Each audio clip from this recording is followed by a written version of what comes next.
Well, the good news for Trump is that just as Tony Hinchcliffe was in the middle of giving Democrats their Trump is a Nazi dream closing argument, Joe Biden arrived and shouted, "Leroy Jenkins." Just in time for Halloween, the ghost of Joe Biden has returned to haunt Kamala Harris.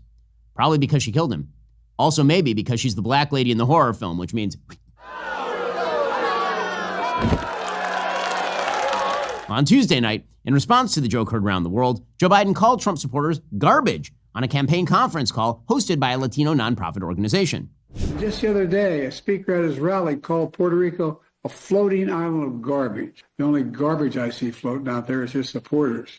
His demonization is seen as unconscionable, and it's un-American. Now, later that evening, after 8 p.m., so you know he didn't write it, Biden posted clarification on his comment. He said he was referring to just Hinchcliffe and the routine, even though anyone with ears or a brain or a fifth grade understanding of the English language knows he meant all of Trump's supporters, because he literally said that. Even CNN wasn't buying it. Well, and the White House is trying to say that what President Biden was saying, they're putting an apostrophe there in supporters, saying it's the singular, I guess referring to the comedian, that supporters comments. I mean, it's hard to really look at that when you can listen to it for yourself. And this was just a week after Biden said, with regard to Trump, we got to lock him up. This man has put a foot in his mouth more often than Quentin Tarantino. Gave her a foot massage. Kamala Harris, who is finally waking up to the reality that Joe Biden hates her and desperately wants her to lose, said shortly after the call, quote, "I strongly disagree with any criticism of the people based on who they vote for, and I've made that clear throughout my career."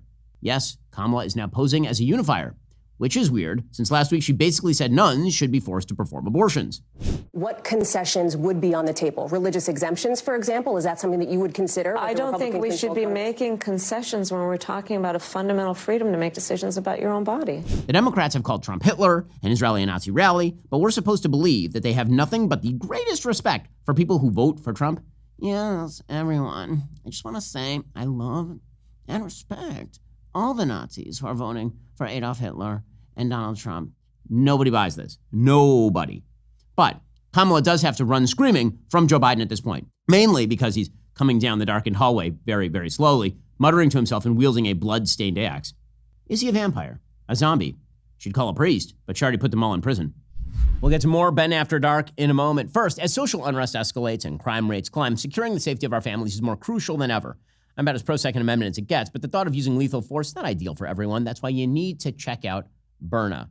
Listen, I care about protecting my family, but honestly, like if you shoot somebody accidentally, or if you don't know how to use your gun properly, or if you do know how to use your gun properly and you make a mistake, it is a real problem. Introducing the Byrna Ungun, the non-lethal self-defense platform. Lightweight, simple to use, it uses an easy-to-load 5-round magazine. It's powered by an 8-gram CO2 cartridge. Byrna launchers fire a 68 caliber chemical-filled projectile using patented pull-pierce technology, where the CO2 canister is only punctured on the first trigger pull, meaning your launcher is always at the ready. It's capable of incapacitating an attacker for over 30 minutes. It's accurate and effective at over 60 feet. No permits, no background checks. It's interstate travel friendly. With Byrna, you will be prepared to defend. The Byrna is a safer, more sensible alternative that can potentially save lives on both sides, protecting both the user and the aggressor. Thank you to Byrna for sponsoring this video. To learn more about Byrna, check out this week's full episode of Ben After Dark on Daily Wire Plus.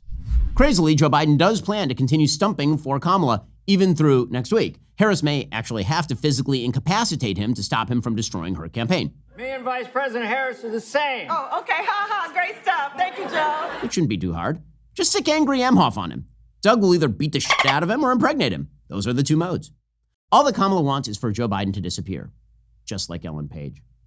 And much like Kamala jumping at the chance to become a Mexican woman for votes, Donald Trump saw the opportunity to pounce on the gaffe. He dressed up as a garbage man at numerous campaign stops on Wednesday. He even spoke to Green Bay media while seated in the cab of a garbage truck. 250 million people. That's what I think the real number is for making America great again. 250 million, the real number. They don't think in terms of garbage, okay? They don't use terms like that, and it's a shame. And Joe Biden should be ashamed of himself if he knows what he's even doing. And she should be ashamed because she shouldn't let him do it. She's the vice president, but I assume she's acting as the president. She should never have let that happen. I hope you enjoyed this garbage truck. Thank you very much. We are all in a fever dream, and it is amazing.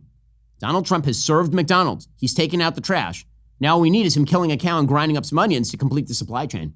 He's single-handedly ending the inflationary bottleneck. It's like Eddie Murphy playing every role in a film. You can have all the pork you want. You can have ham, bacon, sausage, fantastic. I got the wrong thing. Hercules indeed.